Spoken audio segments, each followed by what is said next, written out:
I hate plan B. And I tell you why. Because we have so many doubters, as I've said earlier, the no-sayers. We have so many of those people that say no and you can't do it, that's impossible.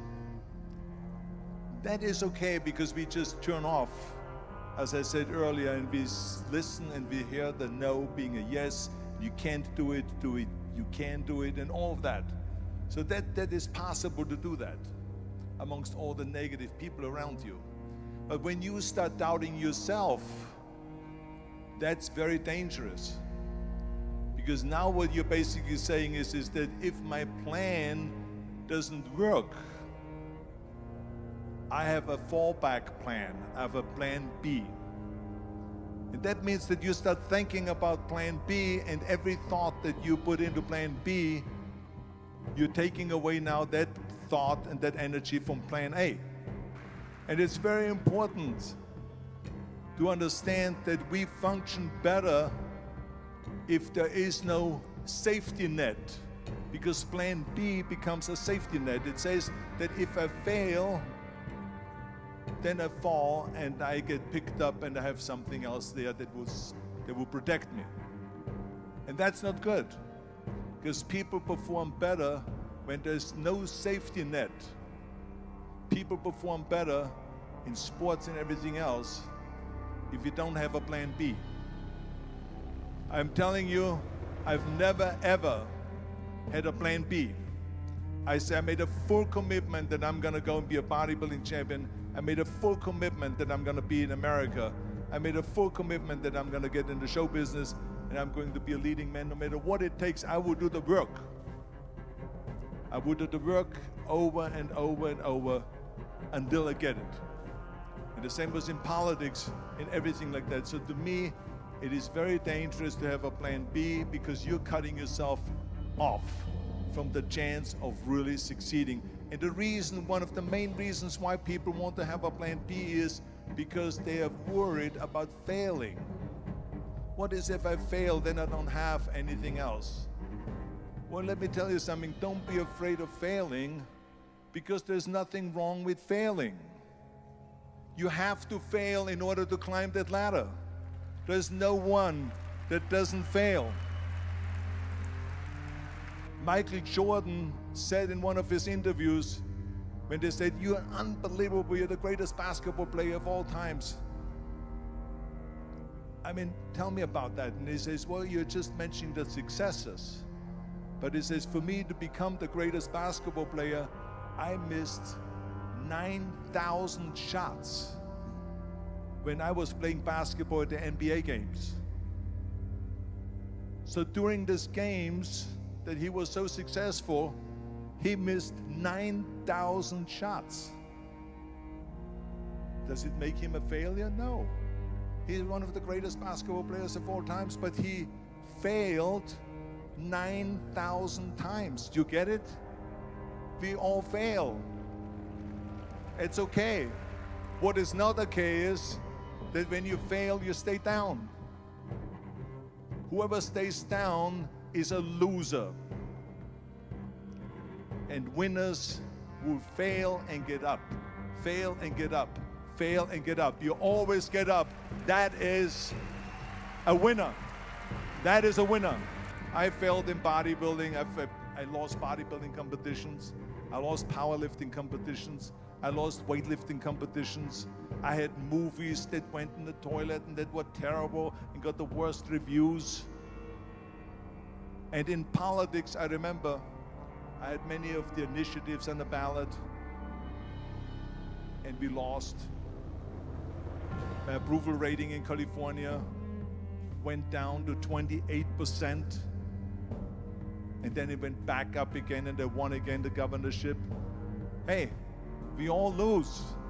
We all have losses. This is okay, and this is why I say don't be worried about losing, because when you're afraid of losing, then you get frozen. You get stiff, you're not relaxed.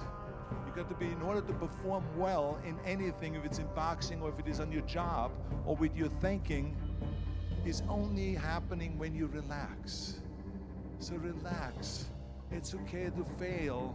Let's just go all out and give it everything that you got. That's what it is all about. So don't be afraid to fail.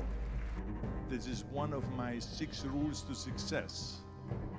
You can only feel complete as a person if you think about what can you do for your fellow member around you that maybe needs help. I felt like that everyone has a different motivation why you get into that.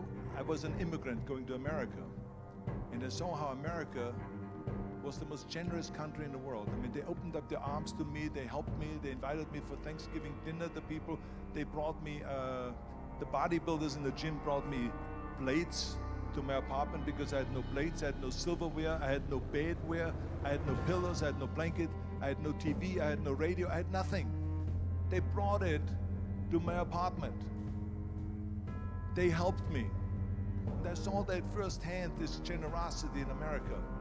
And I said to myself, as an immigrant that is being embraced with open arms, that I need to go and make sure that I give something back.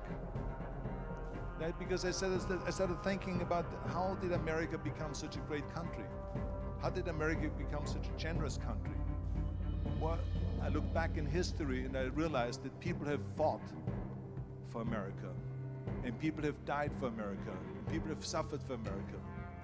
And so it's my job now to contribute to keep it as being the #1 country in the world. And this is when I started feeling obligated, and I said to myself, so what can I do? I'm a bodybuilder, what can I do? But then I realized, when I saw Special Olympics, that I can help and train Special Olympians. And so we started getting involved in Special Olympics, and in no time, I proposed to them to start powerlifting in Special Olympics, to have deadlift, which was a safe thing to do, and to have bench press, which was a safe thing to do. And it became the #1 sports in Special Olympics, powerlifting. They always have a packed hall of 5,000 people. And I became the national trainer and the international trainer of Special Olympics.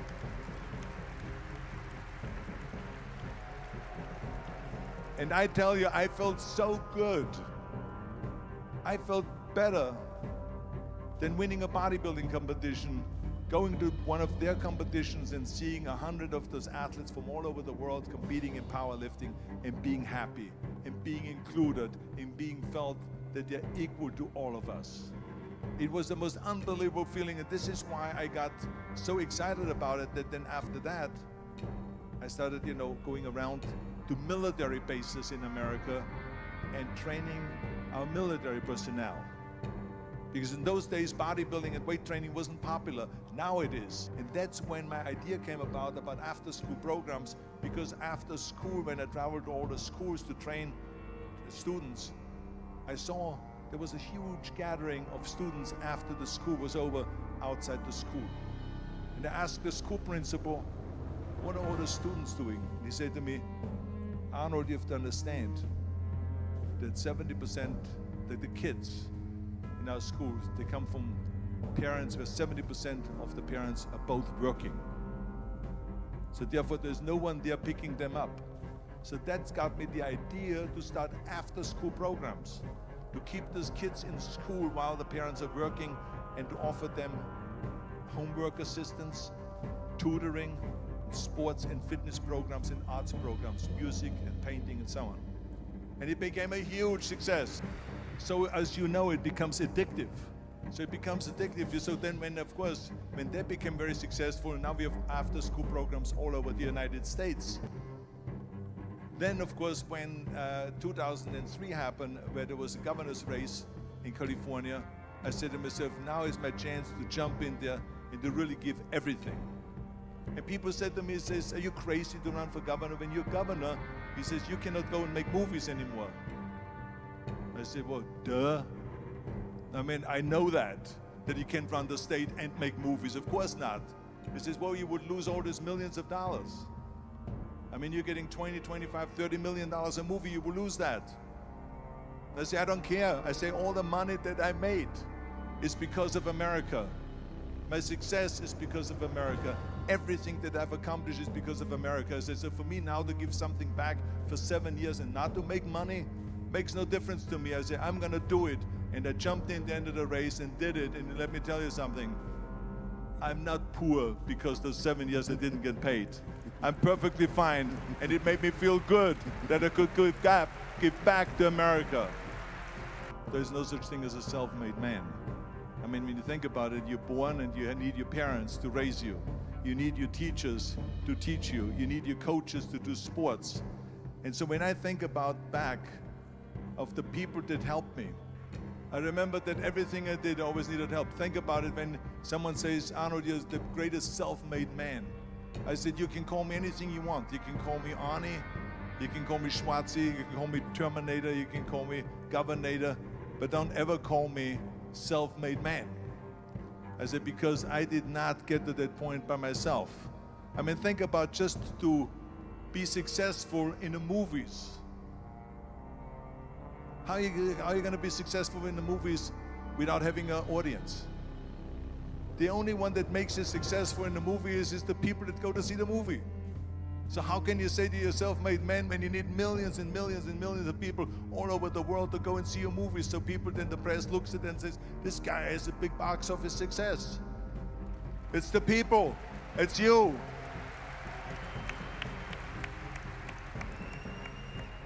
Imagine if Jürgen and I both think that we're self-made people and this hall right now is empty. No one here. Do you think this will be a successful conference? No.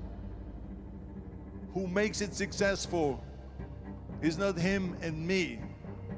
We are just one little molecule that is added to the equation.